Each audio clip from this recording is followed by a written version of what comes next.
She was a lone widow deep in the Montana wilderness. When she found him dying in the snow, everything changed. But it wasn't just his life that was on the line. What happened next would test her courage, her compassion, and her place in a land that never gave anything freely. Thank you so much for watching and for all your comments.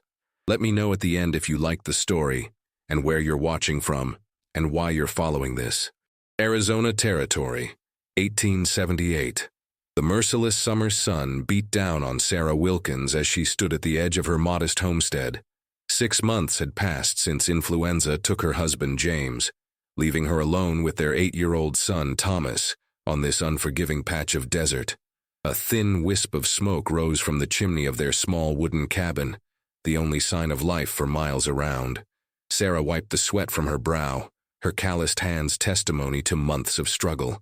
The crops were failing, game was scarce, and Thomas was still too young to hunt effectively. At night, she would often hear coyotes prowling around their homestead, their eerie howls a constant reminder of their vulnerability. "Ma, I'm hungry," Thomas called from the doorway, his thin frame silhouetted against the dim interior of their cabin. "I know, sweetheart. We'll have something soon," Sarah replied, the hollow promise sticking in her throat. Their food stores were dwindling, and she had no idea how they would survive the coming weeks, let alone the harsh winter ahead. As she turned to head back inside, something caught her eye on the horizon, a figure on horseback, approaching slowly through the heat haze. Sarah's heart raced. Visitors were rare in this isolated part of the territory, and not always welcome. "Thomas, get inside," she instructed, reaching for the rifle that James had taught her to use before his passing. The rider approached cautiously, and as he drew closer, Sarah could see he was an Apache man. Tall and weathered, with lines of experience etched into his face, he carried himself with quiet dignity. More surprisingly, he had what appeared to be an infant strapped to his chest in a traditional cradle board. Sarah kept the rifle at the ready but didn't raise it.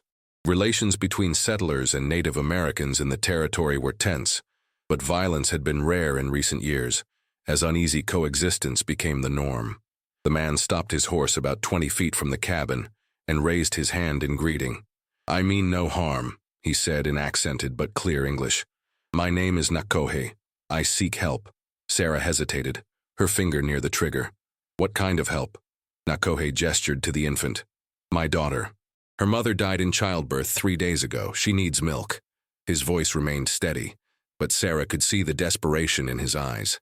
"I have seen your cabin from a distance. Thought perhaps—" "I have no milk," Sarah replied. "My son is 8 years old." Nakohe nodded slowly. "I understand. Perhaps you know of women who might help? I can trade. I am a skilled hunter." The mention of hunting caught Sarah's attention. She lowered the rifle slightly. "We have no food to spare." "I do not ask for food," Nakohe said. "I can provide it. Your boy needs to learn how to hunt. My baby girl requires milk." He paused. "In the settlement 10 miles south, there is a woman who just had a child. She could feed my daughter. I would hunt for you in return for your help reaching her." Sarah's mind raced. She knew of the woman he spoke of. Martha Reynolds had indeed given birth recently, and the offer of fresh meat was too tempting to ignore. Still, she remained cautious. "How do I know I can trust you?" she asked. Nakohe's expression remained impassive. "You don't, but my daughter will die without help, and from the look of your crops, you may face the same fate when winter comes." Thomas had crept to the doorway again, his curiosity overcoming his fear. "Ma, I'm still hungry," he said quietly. Sarah looked at her son, then back at the Apache man and the silent infant. The decision felt impossible, yet necessary. "I'll help you reach Martha," she finally said. "If she's willing to nurse your child, and if you teach my son to hunt." She lowered the rifle completely. "We can leave at first light tomorrow. It's too hot to travel now." Nakohe nodded. "Thank you." He dismounted carefully, mindful of the infant. "To show good faith, I will find food for tonight." Sarah watched as he gently removed the cradle board and approached the cabin. Up close, she could see the infant was tiny, with a shock of black hair and copper skin. Her little face was pinched with hunger. "May I leave her with you while I hunt?" Nakohe asked. "She needs shade." Another impossible choice. Sarah hesitated, then nodded. What's her name? Ayana, Nakohe replied. It means eternal bloom. As he handed the cradle board to Sarah, their eyes met briefly. In that moment, something unspoken passed between them. Two parents, from different worlds, united by grief and survival. I will return before sunset, Nakohe promised, taking his bow and disappearing into the scrubland surrounding the homestead. Thomas approached cautiously, peering at the baby. She's so small, Ma. Yes, she is, Sarah replied, carrying Ayana into the relative coolness of the cabin. And she's very hungry, just like you. As the afternoon wore on, Sarah found herself talking softly to the infant, telling her about James, about their journey west, about the dreams they'd had for this homestead. Thomas sat nearby, occasionally reaching out to touch Ayana's tiny fingers. Do you think that man will really come back? Thomas asked. Sarah looked out the window at the vast, empty landscape. I think he will, she said. He has no choice. Just like us.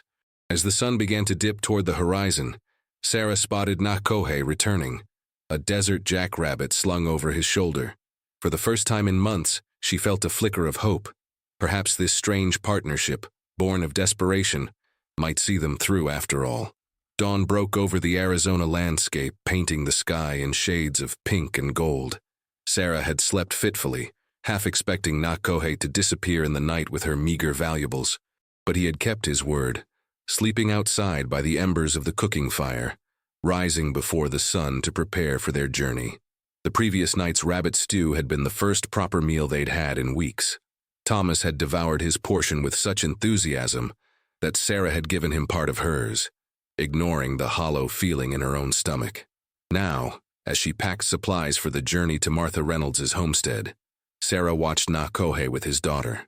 He held the infant with surprising tenderness, murmuring to her in Apache. Ayana was growing weaker by the hour, her cries diminishing to feeble whimpers.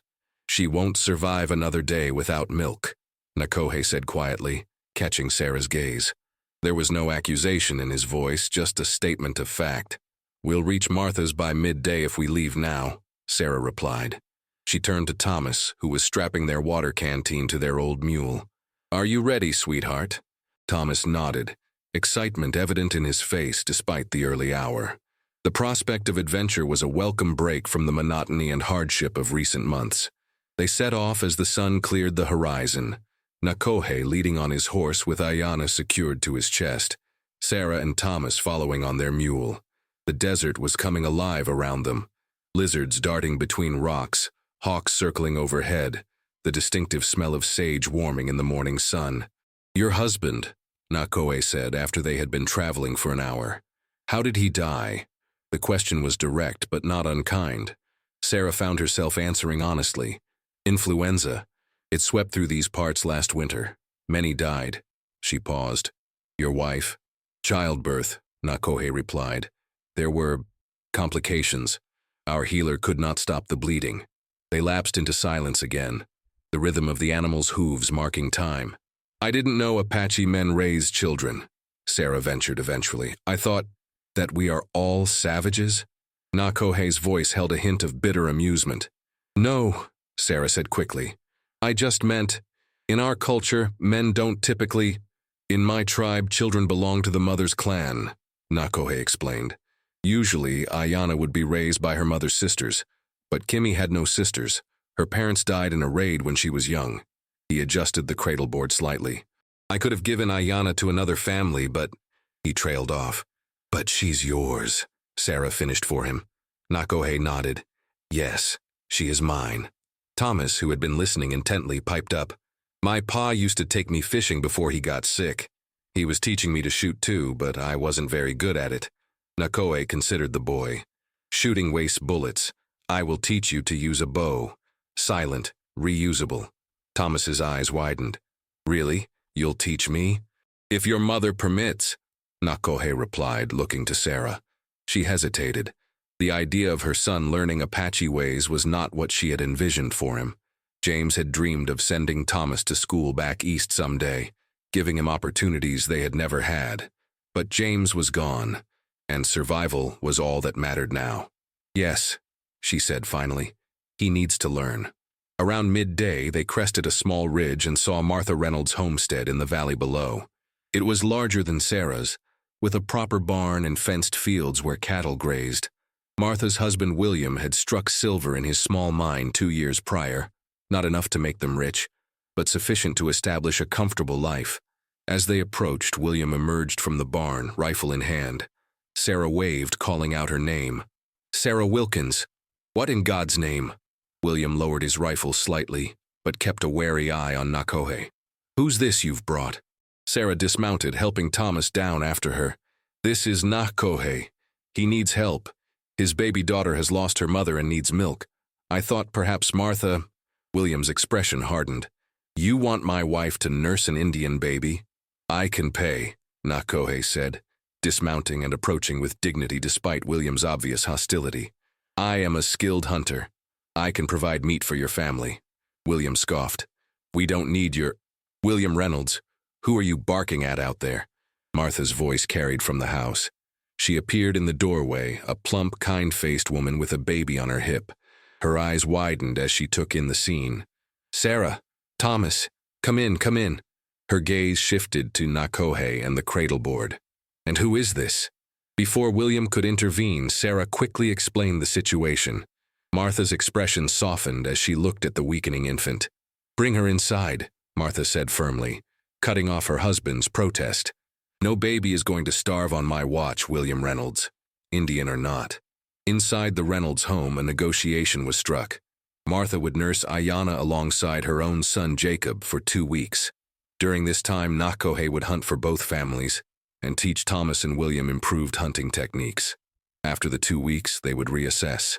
"She's so hungry, poor little thing," Martha murmured as Ayanna latched eagerly to her breast. "How long has it been since she fed properly?" 3 days, Nakohe replied, relief evident in his usually stoic expression. "Thank you." William remained skeptical but was pragmatic enough to see the benefits of the arrangement. "You'll stay in the barn," he told Nakohe, "and I'll be watching you." That night, as they prepared to return to their own homestead, Sarah found Nakohe sitting outside the Reynolds barn, carving a small piece of wood by moonlight. "What are you making?" she asked, sitting beside him on a hay bale. "A toy for Ayanna," he replied, "for when she is older." Sarah watched his skilled hands work the wood. "You're certain about this arrangement? Leaving her here?" Nakohe nodded. "It is necessary. She will live. That is what matters." "And you trust these white strangers with your daughter?" He looked at her, a faint smile touching his lips. "I trusted you, didn't I?" Sarah returned his smile tentatively. "I suppose you did." As they rode back to Sarah's homestead the next morning, Thomas chattering excitedly about learning to use a bow, Sarah felt a strange sense of anticipation. For the first time since James's death, the future held something other than dread. 2 weeks passed with a rhythm that felt both strange and comforting to Sarah. Each morning, Nakohe would take Thomas into the desert, teaching him to track animals, to move silently, to understand the landscape not as an enemy but as a provider. In the afternoons, they would ride to the Reynolds homestead, where Nakohe would spend precious time with Ayanna, before hunting for both families. The arrangement had proven beneficial for everyone. Martha's milk was plentiful enough for both babies, and Nakohe's hunting skills had filled both families' larders with more meat than they'd seen in months. Even William Reynolds had grudgingly come to respect the Apache's knowledge of the land. On this particular afternoon, Sarah watched from the porch as Thomas proudly demonstrated his improving archery skills, hitting a makeshift target Nakohe had set up 20 paces from the cabin. "Good," Nakohe nodded approvingly. "Tomorrow, we try for rabbit." Thomas beamed, his face bronzed from days in the sun, looking healthier than he had in months. Sarah felt a complex mix of emotions watching them together. Gratitude, certainly, but also a pang of something like jealousy. Her son was flourishing under Nakohe's guidance in ways she couldn't provide. "He's a quick learner," Nakohe commented, joining Sarah on the porch while Thomas continued to practice. "He's certainly taken to it," Sarah agreed. "I've never seen him so alive." Nakohe nodded. "The land speaks to him. He listens well." They sat in companionable silence for a moment, watching Thomas. "The 2 weeks are almost up," Sarah said eventually. "What happens then?" Nakohe's face remained impassive, but Sarah had learned to read the subtle changes in his expression. "I must take Ayanna back to my people," he said.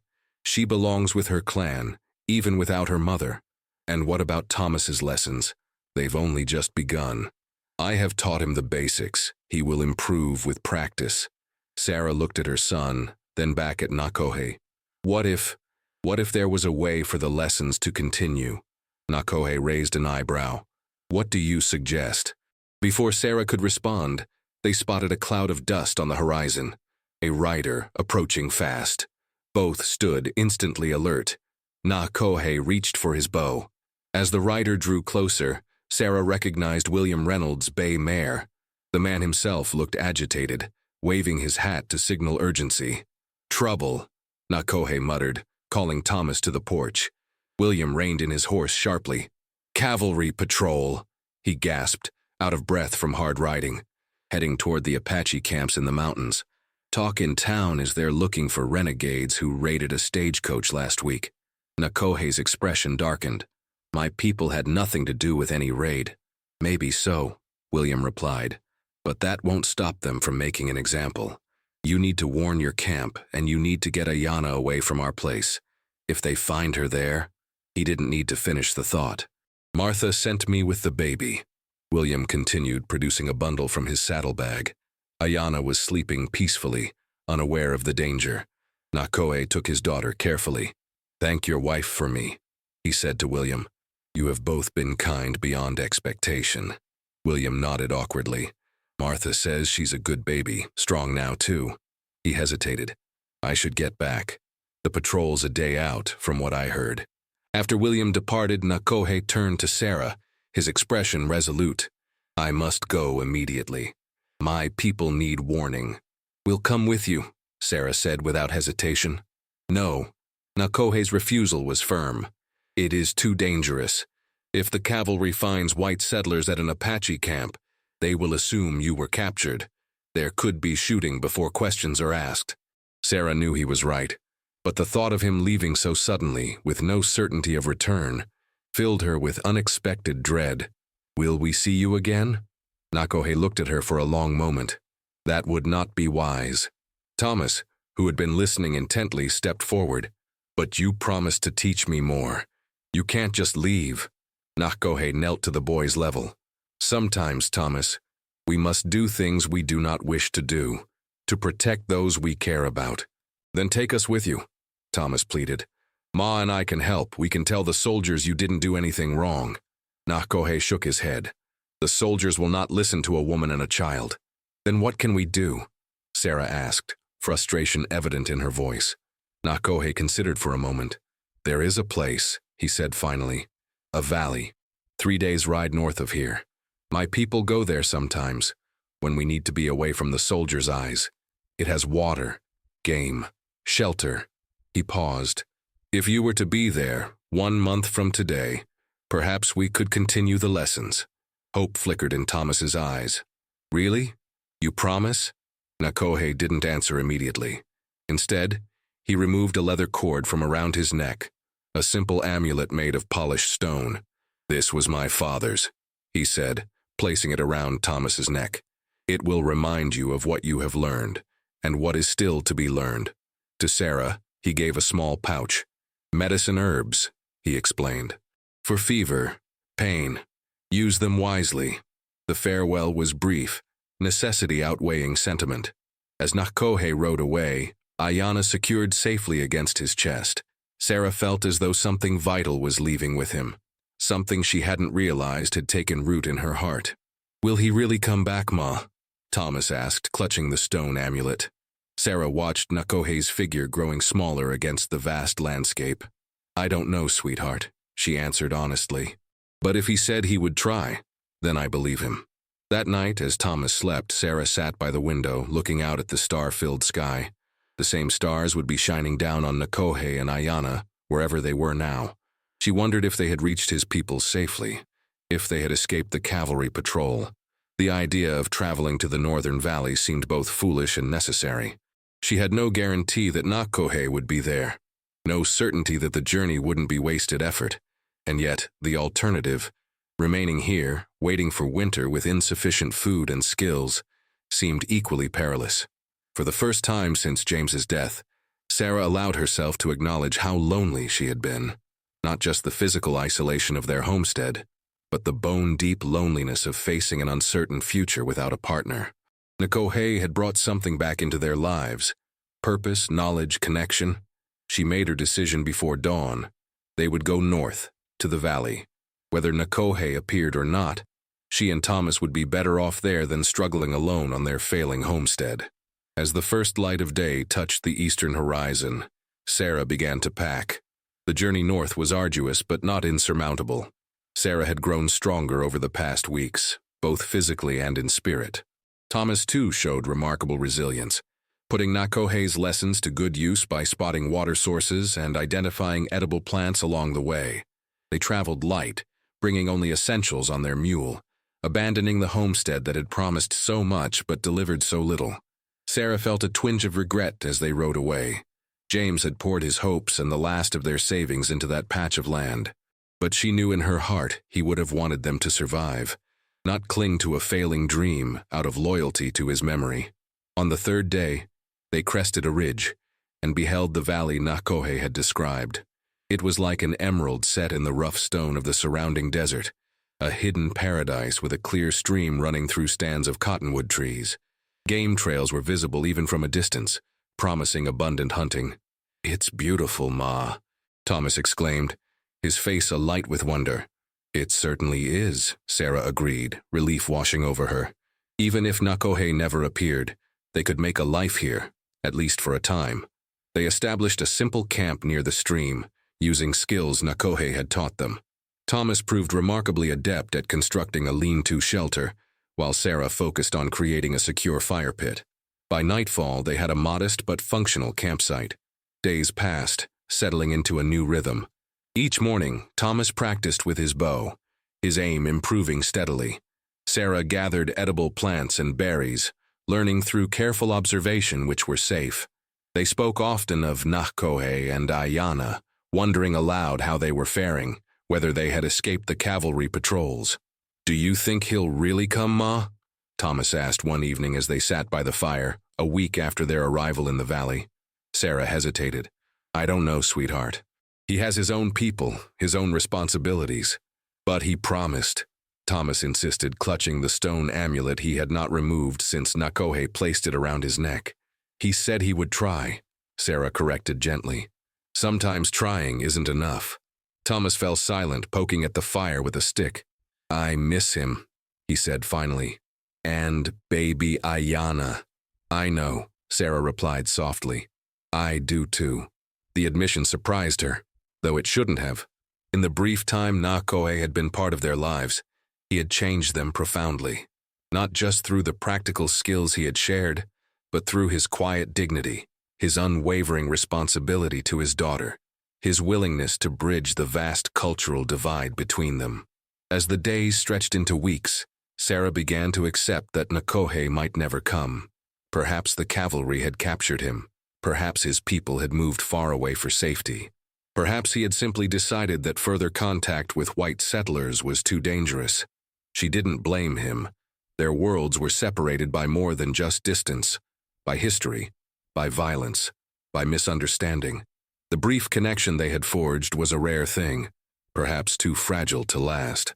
On the morning marking 1 month since their parting, Thomas woke before dawn, insisting on climbing to the ridge above their camp to watch the trails leading into the valley. "He'll come today, Ma. I know it," he declared with the unshakable faith of childhood. Sarah didn't argue, though she had long since tempered her own expectations. She busied herself with the morning's tasks, trying not to glance too often at the ridge where Thomas stood sentinel. The sun had nearly reached its zenith when she heard Thomas's excited shout. Her heart leapt before her mind could caution it against hope. Shading her eyes, she looked toward the southern trail. 3 figures on horseback were approaching slowly. Even at a distance, she recognized Nakohe's straight-backed posture on the lead horse. Beside him rode an older man with long gray braids, and behind them, a young woman. Sarah's hands trembled as she smoothed her hair, suddenly self-conscious. Thomas came racing down from his lookout point, face flushed with excitement. "I told you, Ma. I told you he'd come." They stood together at the edge of their camp, watching as the riders approached. Nakohe raised his hand in greeting, a gesture Sarah returned with a smile she couldn't suppress. As they drew closer, Sarah could see Ayana strapped to Nakohe's chest in her cradleboard. The baby had grown, her face fuller, her eyes bright and curious. "You came," Sarah said simply when they were within speaking distance. Nakohe dismounted, his expression softer than she remembered. "I said I would try." Thomas rushed forward, stopping just short of embracing Nakohe, suddenly shy in the presence of the other Apache. "You still have the amulet," Nakohe observed, nodding approvingly. "Good. It has protected you on your journey." He turned to his companions. "This is Dakota, an elder of my people," he said, indicating the older man, who nodded gravely.